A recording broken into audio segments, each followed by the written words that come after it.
Hello everyone, first of all a very good a very happy new year to all of you. ये साल तुम लोगों के लिए बेस्ट साबित हो, तुम्हारे जो भी गोल्स हैं वो सब अचीव हो जाएं, अचीवमेंट का ईयर हो, प्रॉस्पेरिटी का ईयर हो तुम्हारे लिए।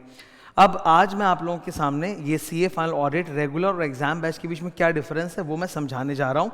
CA final regular batch has just completed in 2 months, it is 152 hours, मतलब 150 घंटे का बैच है। 4 books are there, theory and question bank, everything is detailed covered. और अभी मंडे से ही 5 जनवरी से I am going to start CA final audit exam oriented batch. ये जो एग्जाम ओरिएंटेड बैच होगा ना, ये ऑफलाइन होगा at centre and Google drive mobile app पर होगा, ठीक है।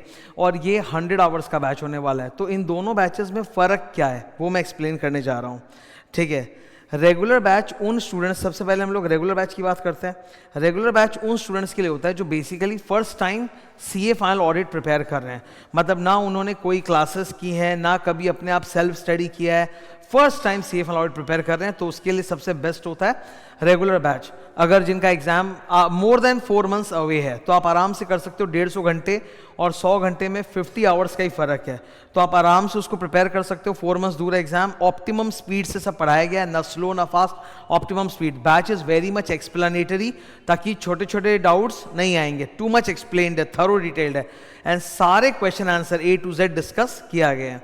और exam batch sir, exam oriented batch वो बेसिकली जो मैं लेने जा रहा हूँ, इट इज़ डिफरेंट। मतलब क्या है, इसको प्लीज़ कोई हल्का बैच या don't think of it like a cheaper version of the regular batch की एक सस्ता वर्जन मिल गया, वैसे नहीं है। It's all together a different mind set, a different course, मतलब एकदम अलग स्टाइल में होगा ये। अच्छा, मेरे एग्जाम ओरिएंटेड बैच 100% कवरेज वाले हैं, तो यहाँ पर कोई टॉपिक काटना ये सब नहीं होने वाला है। It will be thorough detailed, ठीक है। फ़र्क क्या है वो समझो। ये उन स्टूडेंट्स के लिए जो या तो फाइनल ऑडिट एक बार अपने आप पढ़ चुके हैं, पूरा सेल्फ स्टडी या क्लासेस कर चुके हैं, और जिनका एग्जाम ना 3 महीने के अंदर ही आने वाला है, तो क्योंकि लेस देन 3 months है, तो उनके लिए बेस्ट रहेगा कि होलिस्टिक कवरेज हो जाए पर शॉर्ट टाइम में हो जाए। तो सबसे बड़ा जो फ़र्क आता है वो स्टूडेंट के डिमांड से आता है, स्टूडेंट के माइंडसेट से आता है कि वो क्या चाहता है, उससे पढ़ाने में बहुत फ़र्क पड़ता है। यहाँ पर टीचिंग बहुत फास्ट होगी, मतलब मैं स्लो धीरे धीरे कॉन्सेप्ट्स बताना, छोटे छोटे डाउट्स वो सब नहीं, सीधा हम लोग टू द पॉइंट बात करेंगे कि ये टॉपिक है, टू द पॉइंट है, पूरा एक्सप्लेनेशन करेंगे, पर 100% होगा, कहीं भी कुछ भी छोड़ा नहीं जाएगा।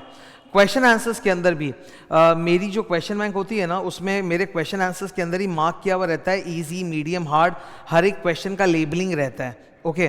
तो इजी वाले जो क्वेश्चंस है वो मैं बस दिखा दूंगा, मीडियम और हार्ड वाले मैं ज़्यादा डिस्कस करूंगा। तो यहाँ पर अगेन सारे इंपॉर्टेंट क्वेश्चन आंसर डिस्कस होंगे। इंपॉर्टेंट का मतलब आप समझ लो कम से कम 60% क्वेश्चन आंसर्स जो हैं जो कि इंपॉर्टेंट है वो पूरे डिस्कस होंगे। 40% जो इजी वाले हैं वो डिस्कस नहीं होंगे, वो मैं रेफर करा दूंगा, पर मेनली 60% जितने भी इंपॉर्टेंट सब डिस्कस होंगे। बिकॉज एग्जाम बैच का मतलब है जो मुझे एग्जाम में सहायता करे, और अगर हम Q&A नहीं कर रहे तो फिर एग्जाम में हेल्प कैसा, तो Q&A भी इसमें डिस्कस होगा, ओके।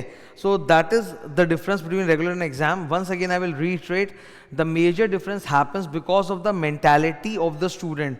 एक स्टूडेंट जो इस बात के लिए तैयार है कि नहीं मेरा एग्जाम जल्दी, मुझे जल्दी खत्म करना है, उनके लिए एग्जाम बैच बेस्ट है। और एक वो है नहीं कि मैं फर्स्ट टाइम करूँ, मैं अच्छे से करना चाहता हूँ धीरे से, तो उनके लिए रेगुलर बेस्ट है। तो इट्स टोटली डिफरेंट, ये कोई ऐसा नहीं है कि एक दूसरे का सब्सटीट्यूट है या ऑल्टरनेट है।